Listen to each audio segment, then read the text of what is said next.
What's happening guys, it's Abhinav from PhoneBunch and this is our unboxing of the retail unit of the LeEco Le2 smartphone. Now this is the Indian variant which comes with Snapdragon 652 octa-core processor, 3 gigs of RAM, 32 gigs of non-expandable storage. You also get a silicone case within the box. I'll show that to you in a short while. Now inside the box you do get a SIM removal tool as well and some documentation which we obviously really like to read. And you do get a massive wall charger within the box. This is a fast charger which can charge the phone pretty quickly. I'll test that out when I come out with our full review. And you also get a USB Type-C charging cable within the box. Now I don't know how many of you guys know this, but the Type-A plug on the USB Type-C cable for the LeEco smartphones, they are also reversible. So you can use them with the LETV logo at the top. And if I just move it around and insert it, that works out too. That is actually brilliant engineering there. Now you also get a USB Type-C to 3.5mm audio adapter within the box because this phone routes audio through the USB Type-C port and doesn't have a 3.5mm audio jack. So this is everything that we have inside the box. So let me just go ahead and remove all these stickers and come back to you. These look really ugly. So after removing these stickers, you can see this is a beautiful silicone case which comes within the box. It does offer some protection. It adds a lip to the device as well. So now let's get to the front. I'll just remove this plastic sheet and we'll power on the phone for the very first time. You can see the LeEco logo right there, powered by Android. And while that phone boots up, let's talk about build. On the left of the device, you have the SIM tray. Again, it is made out of metal and it has two separate SIM card slots. There is no micro SD card slot on the device to expand storage. At the bottom of the phone, you have the primary microphone, you have the USB Type-C port and then the speaker of the device. The USB Type-C port, as I said earlier, also doubles up as the headphone jack. Now on the right of the device, you have the volume rocker as well as the power button. Both are sturdy and they offer great tactile response. And you can see that the back is slightly curved as well, which does make the phone easier to hold. At the top, we shouldn't forget you do have an IR blaster on the device too to control your various home appliances. Moving to the back, you have a 16 megapixel camera, dual tone LED flash and the fingerprint sensor with the LETV branding. The fingerprint sensor is positioned perfectly here. Now let's test that out too. So setting it up is actually very easy. It's just a couple of steps, it gets through and you can see that it is actually quite fast. It works every single time and seems to be more accurate than last time around.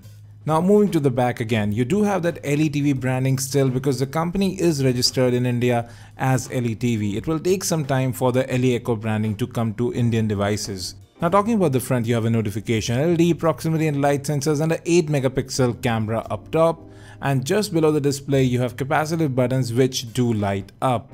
And the 5.5-inch 1080p display has good color reproduction. It is quite sharp and the contrast here is actually pretty good. Blacks look really deep. Good viewing angles as well. Now let's talk about the camera. So you have a 16 megapixel rear camera. It captures images very quickly, no shutter lag and focuses in pretty quickly as well. But you have to let the phone focus in by itself. Tap to focus does need a little bit of work. There are some filters baked in as well, you can see that right here, and some control over exposure, white balance, contrast, sharpness, and you can record 4K videos but there is no 1080p 60 FPS option here. The front facing camera actually did a very good job even in the lighting that we were in at the time. Now let's talk about these samples. They were taken in different times of the day and you can see these actually do look quite good. Good amount of sharpness, good amount of detail as well, and the color reproduction is almost spot on. But yes, as I said, if you tap to focus, the camera does tend to overexpose a little bit even when you're outdoors. Moreover, macro shots do require a bit of work from your end. You have to be very patient, but still good color reproduction. Exposure control does need a little bit of work. We will be working on a separate camera review to bring in more details. Now let's talk about software. So you have EUI which is running on top of Android Marshmallow. So you have now on tap available as well, doze mode too. There is theme support baked in as well for some customization. Now you can go ahead and disable the Love You window from the left if you don't like that. So yes, quite a bit of customization, and literally no bloat on this device. Very specific apps, just the Live TV, LoveID and LoveView apps that come actually pre-installed. Other than that, just the regular Google apps. Now out of the 32 gigs of storage on the device, you will get about 23 odd gigs to install your apps and games.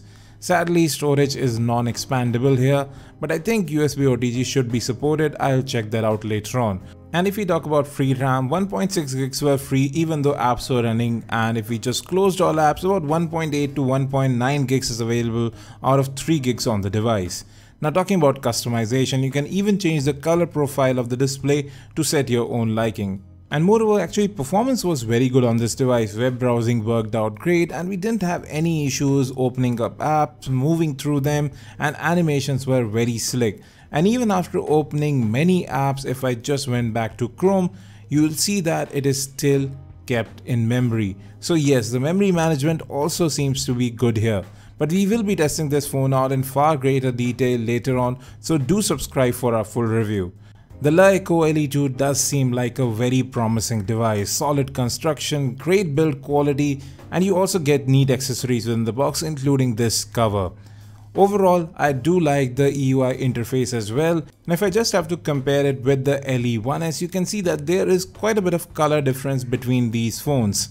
The LE2 is a bit darker in color. It tends to be more on the copper colored side, while the LE1S is slightly more golden. But I do prefer the color on the LE2. It's not pinkish, it just tends to be a bit more towards the copper side.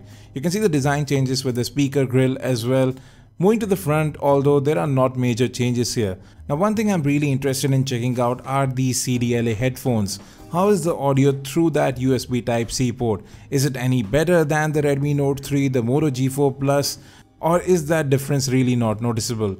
So we will be checking this phone out in greater detail over the next week. So do stay tuned to PhoneBunch, hit that subscribe button to get our videos first. Thanks for watching, do that like button as well, and as always, have a great day.